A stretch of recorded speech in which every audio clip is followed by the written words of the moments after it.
implication was that extending the voting hours and extending the voting days not aimed at improving access.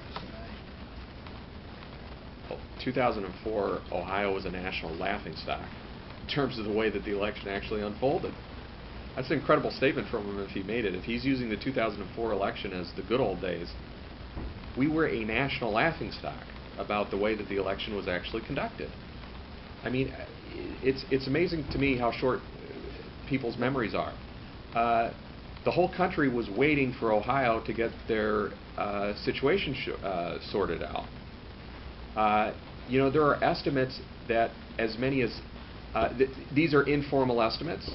Some people have estimated that it was 50,000 people that went to the polls and gave up. Some people estimated it was 100,000 people that went to the polls and gave up.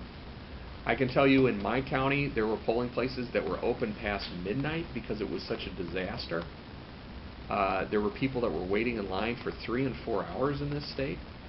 Now here's the thing, and the reason why there's been a little bit of a disconnect here.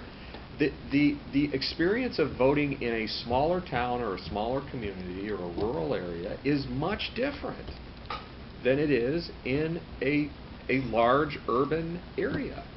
To give you an example of how different it is, I mean, there are counties in Ohio, as you probably well know, that there's only 15,000 people in the whole county. Well, my city of Lakewood has almost 4 times that, and it's only 4 square miles. So it's much different in different places. The other thing that Secretary Husted has a short memory about is the early voting that was put into place was done originally on a bipartisan basis because we were trying to fix what happened in 2004. We were embarrassed as a state about what happened in 2004, and we said, let's fix it by having expansive early voting. And so we implemented that, and we had basically a problem-free election in 2008 and 2012, which is when you have your biggest turnout. The other thing is, in terms of what's been going on with voting rights, is it is a principle of voting rights that the more uncertainty there is about voting procedures and policies,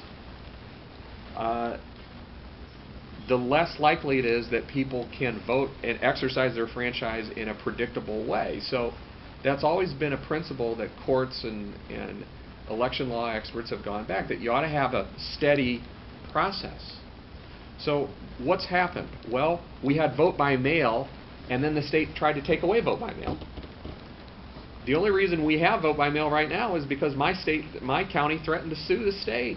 And we ended up reaching a compromise with them because we said we were going to do it on our own, and we had to threaten a lawsuit, and we had to call the Justice Department into it. And as the Justice Department has said repeatedly, and again as has been demonstrated by some academic studies, the fact is that these early voting opportunities are overwhelmingly used by people that tend to have less money and tend to be African American. And if you're going to change the rules for a way that is going to affect people that are working 2 or 3 jobs, or living in a poor neighborhood, or happen to be African American, you ought to be really careful about that. And if the situation was working pretty well, which it was in 2008 and 10 and 12, why are we looking at changing it? And the answer is it's being changed for political reasons. We all know it.